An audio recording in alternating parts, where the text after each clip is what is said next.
Welcome to Banana Bytes. In this segment of the podcast, we go live on Data IQ's LinkedIn and Twitter every other week to talk to you about the latest in data science and AI. Our 15-minute bites are here to fuel your afternoon snack time with easy-to-digest food for thought. Hi, welcome to Banana Bytes. I'm Triveni, and we've got Corey and Chris. We are the Banana Data podcast crew. We have a regular podcast that comes out every other week, wherever you listen to podcasts, where we talk about fun data science, serious data science, wacky data science, every kind in between. But today on our Banana Bytes, we're going to have a little bit more fun convo type of thing. So I'll turn it over to Corey to take us away. Thanks, Triveni. Today's topic is data tools that we're grateful for.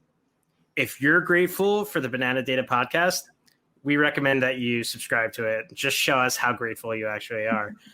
And if you have any questions, or if you just want to comment how thankful you are coming with this holiday, everyone is thankful for something.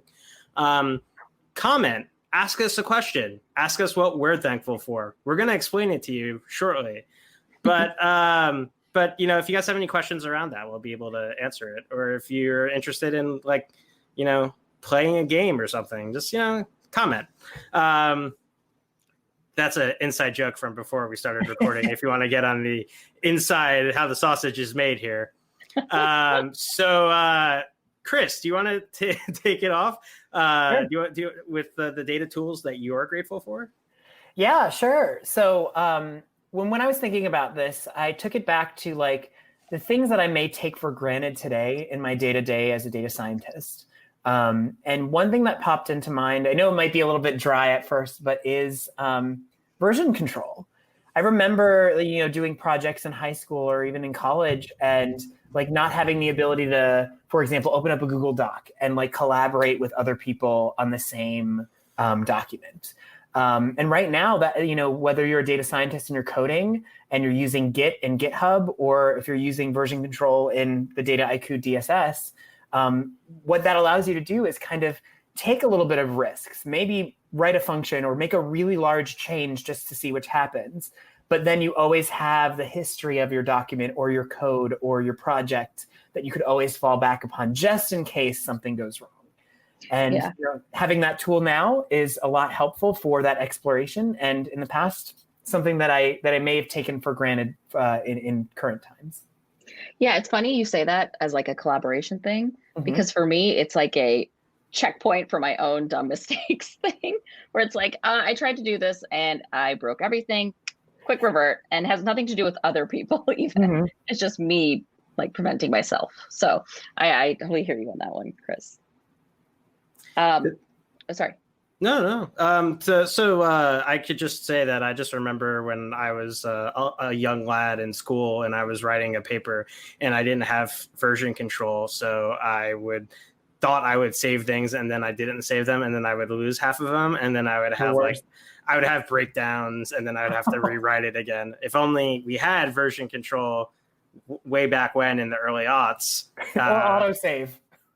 Yeah, that would have been really helpful. I think we had something called a save button back then, but we'll let that one slide, Core. I wanted living on the edge. Talk about something I'm really grateful for. And it's a little funny. I didn't really think I'd ever say this, but I'm actually really grateful for APIs. Right? APIs being these ways you can communicate and get data from different websites or different places. And it comes to mind because I was recently doing something with sort of sentiment analysis of news. And a lot of these news APIs make you pay, but the New York Times lets you download information or pull back information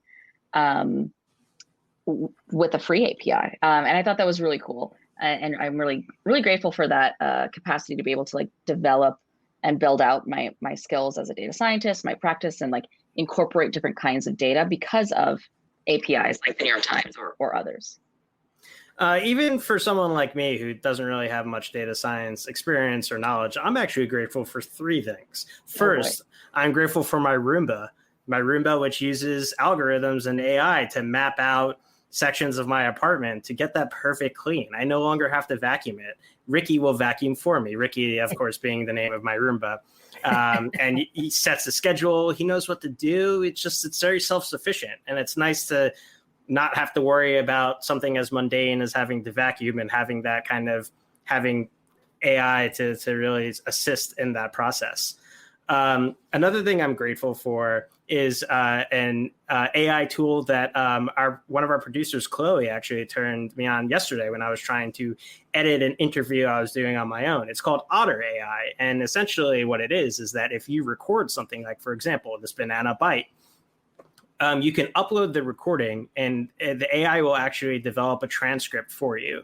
And then other things do that, like Zoom does that, for example. But the key difference here is that you're able to edit and highlight the various different aspects of the words and be able to have like the timestamps and note like need to edit here. Here's the timestamp. You can actually edit the transcript itself to be able to produce like a relatively clean transcript.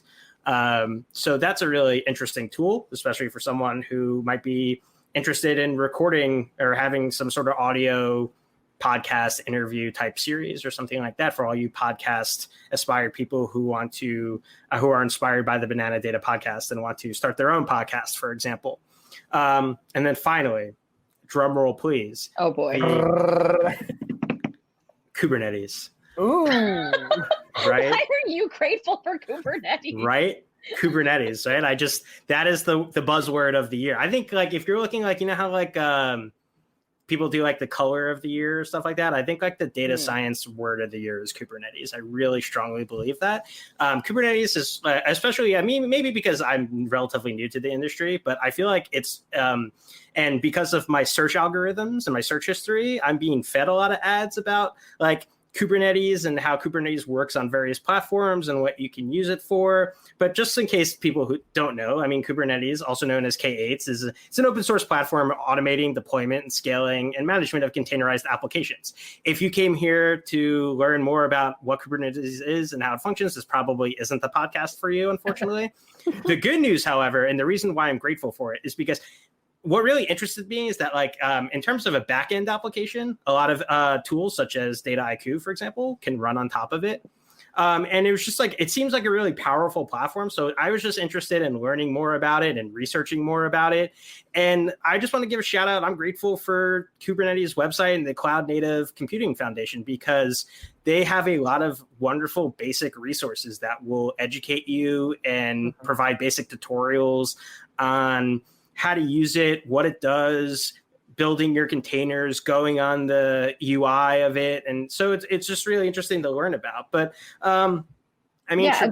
Triveni, what's your experience like with Kubernetes? Yeah. Well, it's funny you say that because now that you say, I remember that I had like a good experience actually with Kubernetes this year, which is not what I thought I would say. It was actually Spark on Kubernetes. Oh. I had to do this huge project with a group of folks that required preparing and cleaning and all this stuff, plus modeling on like millions of records and very wide columns, as always, or wide data sets. And so we ended up doing this with Spark over Kubernetes, and we did it through Dataiku. So I literally did not have to do any annoying configurations and testings and blah.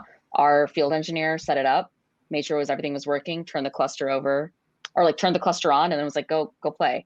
And it was so seamless. I just like change the engine, do it on Spark. It's going to run in the cluster. Bada bing, bada boom, beautiful stuff. The project wasn't great because our models weren't good, but that's not the fault of Kubernetes. But I have to say, it was so seamless and so effortless. I mean, now I want to work with big data because like it's so easy to just click and go and like focus on the things that you need to focus on and let tools like Dataiku abstract it all away. The crazy stuff away. What tools are you grateful for, audience? If you have any, please put comment or ask us any questions about some things that we talked about or anything that you that we may have missed. Obviously, we're not going to cover everything that we're grateful for. So if you have any ideas, any tools that you've learned in the last year or two that are real lifesavers for you, please let us know. We'd be interested in learning more about it. So I know before I mentioned a tool like version control, but something else that I'm kind of grateful for is more of like the research process or this iterative process that I think is underscored in the data science field. I think it also in high school and college, most of the math classes and statistics classes you take, there's always a right answer. There's always like a bottom line of this is the right answer. Here's the number 42. That's, we're going with that. But whether it's, generating research questions of interest or refactoring your code or doing A/B testing, there's always an iterative process about asking the right questions of your data and finding, bits and pieces that lead you in another direction that opens up the door for lots of other questions and so on and so forth. And even just as we, create our episodes for the podcast or even talk about what we're going to talk about in the Bytes, something that I've been grateful for is working with this team and educating myself about the data science space and doing that research with this team. So just a shout out to the five of us on this podcast and Chloe and Anna in the background as well. I'm going to go boil some macaroni to go with that cheese. Hey, that's great for Thanksgiving dinner. It is. I'm actually making mac and cheese tomorrow for my crew. Save some for me. Yeah. Well, I do want to shout out one other like kind of nifty thing that I didn't think I would, but I recently got an iPad plus the pencil and been running around writing notes and painting things.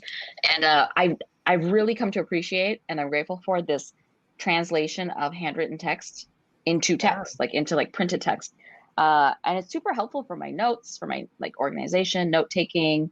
I can even search and it like auto converts it into like printed text that I can search in Google for me.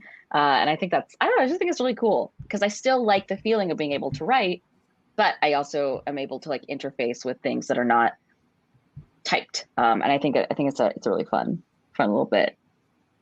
Yes. The deep learning that's involved in that is so non-trivial. I actually remember using, I was in Paris for Dataiku onboarding a while ago and using a Google Translate app to look at the menu and translate it to English that I could understand. That was so fascinating and very nifty tool. Yeah, these advances in computer vision are quite interesting. I think it's just a matter of, again, like we've talked about on this podcast and this show a lot, is how is it being used, right? Mm-hmm. Who's using it? Who's testing it and developing it? And is it inclusive in that way? Mm-hmm. So, which again reminds me of another thing I'm grateful for. Wow, I have a lot to be grateful for. Love it. Yeah. Who'd have thunk? Recently we've seen an explosion in sort of the discussions around responsible AI, ethics, ethical tech, all of that great stuff. And I think documentaries like Coded Bias and books like Data Feminism and plenty of other work by some really strong and excellent researchers. I'm really thankful for that because I think they're really bringing this conversation to the forefront, not only in a very like big news splashy way, but also, okay, how are we going to get down to brass tacks? How are we going to actually accomplish this? And so I'm grateful to sort of our community, the data science, machine learning community, really taking this step forward. And it goes without saying that we're all thankful for Dataiku and DSS as a platform. I know that we have a lot of fun here on the podcast and in the Bytes, but our day jobs are revolved around working within the DSS platform. And it's just I've learned so much and it's such an incredible and powerful tool. If you guys haven't experienced it yet, I recommend that you could download it. But if not, just, take our word for it. It's just, it's really great. And I just wanted to make sure that we acknowledged Dataiku because if it wasn't for DSS, we wouldn't have a Banana Data podcast. That's true. Very true. Well, I think that's a pretty good set of things to be grateful for.